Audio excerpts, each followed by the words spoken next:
Hello, and welcome to my slideshow video, Against Trade Surpluses, or Why Trade Surpluses Aren't as Good as They Might Seem to Be at First.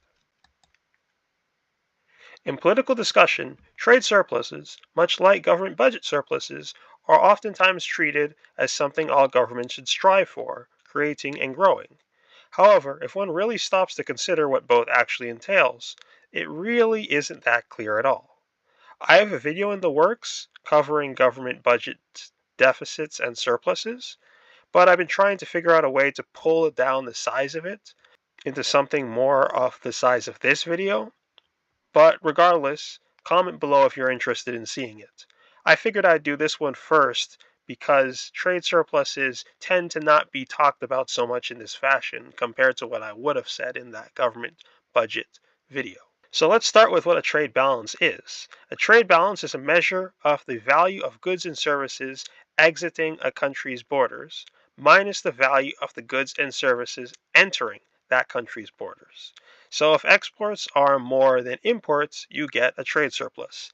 If they're lower than imports, you get a trade deficit. Simple enough, right? Now let's consider what it entails to export a good or service.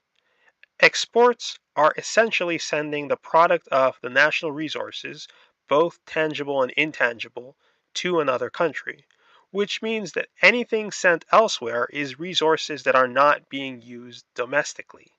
This can be useful as exports bring in foreign currency through sales and also tend to raise the value of the national currency overall, which can make imports cheaper. Now, presumably, if a good or service is sellable elsewhere, the country that's exporting it has a comparative advantage in producing it.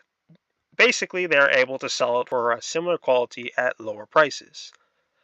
However, unless you want to increase domestic consumption of an export, you'll want to take advantage of export-driven currency strength to increase your imports, which means inherently decreasing the size of a surplus if you have one. While the specifics of how that is done are beyond the scope of this video, I can give some generalities and I will in the next slide. Also note that no matter how free market an economy, all laws ultimately incentivize one type of behavior over another type. To have a government is to, on some level, economically plan. The question is really planning towards what ends. Now, unless you're talking about a command economy here, where the government owns and controls virtually the entire economy, the state probably can't just choose to import more directly in order to decrease a trade surplus that it might have. It needs to get non-state actors in the economy to import more. This can be, as alluded to before, accomplished through such things such as changes in tariffs and tax rates, in regulations, direct subsidies, and other tactics of economic incentivization. Now, doing any of this suggests that you're going to be favoring one particular type of import over another. For example, a government might choose to favor imports that raise national productivity in such a way as to avoid reliance on future imports in case of sudden changes in trade availability. In conclusion, it can be safely said that while exports are broadly speaking good, having a trade surplus probably isn't all that great, as it represents a failure to make use of importation capacity. And there's always something that someone else has out there that you can't competitively produce, if you can produce it at all, that you would benefit from having. I also wanted to test out this video format and see how people liked it.